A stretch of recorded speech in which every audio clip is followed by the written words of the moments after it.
JDU छोड़ने का तो साफ साफ कारण है। अ, जिस विरासत को बचाने के लिए बिहार की जनता ने नीतीश जी को ताकत दी, जननायक कर्पूरी ठाकुर जी वाली विरासत, उस विरासत को ही वैसी जगह सौंपने की बात नीतीश कुमार जी करने लगे जिसके कारण बिहार 15 साल तक कितना तबाह हुआ, बर्बाद हुआ। एक तरह से कहा जाए कि जिस तूफान से किश्ती को निकाल कर लाए थे नीतीश जी, जब तक मैंने काम किया ठीक से, उन्होंने अच्छा काम किया, लेकिन फिर से किश्ती को उसी तूफान में डालने की बात जब करने लगे तो बिहार की जनता परेशान होने लगी, हमारी पार्टी के साथ ही परेशान होने लगे। तो मुझको लगा कि अब इस परिस्थिति में बिहार बर्बाद होता रहे और हम आंख मूंद कर देखते रहें, यह कैसे हो सकता है। तभी हमने निर्णय लिया कि नहीं, अब रास्ता बदलना पड़ेगा, और हमने निर्णय लिया। जहाँ तक हिस्सेदारी की बात हमने कभी की थी, हिस्सेदारी की बात तो तब ना जब कुछ हो, कहीं कुछ हो उसमें से बांटने की बात हम करेंगे। अब जेडीयू के पास तो कुछ है ही नहीं, नीतीश जी के हाथ में तो जीरो है। अब उसमें क्या हम हिस्सा, जो कुछ भी उनके साथ उनके पास था, अब एग्रीमेंट कहीं उन्होंने कर लिया एक तरह से बंधक रखने का, गिरवी रखने का।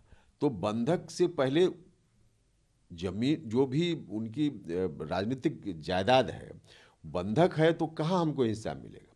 अब वह बंधक से उसको छुड़ाना पड़ेगा ना, और छुड़ाने के लिए हम जनता की अदालत में जाएंगे और हम अपनी पार्टी के माध्यम से जाकर उसको छुड़ाएंगे, उस विरासत को। और पूरा का पूरा अब हिस्सा का मामला नहीं है, अब मुकम्मल का मामला है।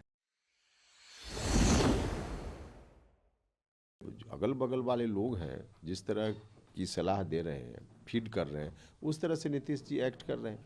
और ऐसी स्थिति देखकर कभी कभी तो दया आती है कि क्या थे नीतीश कुमार जी, और आज क्या बना दिया है उनके साथ वाले लोगों ने उनको, तो देखकर दया आती है। लेकिन स्वाभाविक है, ऐसी स्थिति जब जिस मकसद से आदमी राजनीति करता है, वही मकसद जब ध्वस्त होने लगे तो क्या करेगा आदमी, इसलिए लोग साथ छोड़ रहे हैं। देखिए, जेडीयू को तो दुनिया की कोई ताकत अब नहीं बचा सकती, इसको तो ख़त्म होना ही है, इसमें कहीं कुछ नहीं। हाँ, फिलहाल जो एमएलए लोग हैं तो उनके मन की चिंता है कि क्या करें, तो वैसे लोग अगर इधर से टूटकर कुछ उधर चले जाएं तो इसमें कोई आश्चर्य की बात नहीं होगी। ऐसा तो हो ही सकता है, जेडीयू नहीं बचने वाला है, इतना तो फाइनल। जिस गठबंधन में है, उस गठबंधन में आरजेडी के लोगों ने ही उनको शिखंडी कहा, उनको बेशरम कहा, उनको भिखमंगा कहा। तो जो साथ वाले लोग इस तरह से उनकी छवि को प्रस्तुत कर रहे हैं, वही लोग जाकर के देश में मांगेंगे वोट की प्रधानमंत्री बनाने के लिए, उन्हीं को वोट दीजिए जिसको हम भिखमंगा कह रहे हैं, जिनको हम बेशरम कह रहे हैं। तो साथ वाले लोग जो उनके हैं, उनका यह रवैया है। बाकी जो दूसरी पार्टी है विपक्ष में देश भर में, वहाँ दर्जन भर से ज़्यादा लोग उम्मीदवार हैं। तो इन लोगों के बीच एकता होने की संभावना दूर दूर तक कहाँ दिख रही। और जब नहीं एकता की बात होगी तो फिर कहाँ नीतीश कुमार जी उस रूप में प्रोजेक्ट हो पाएंगे, और नहीं होंगे तो हमको तो लगता है कि नरेंद्र मोदी जी के सामने कोई चैलेंज अभी 2024 में तो कम से कम है ही नहीं।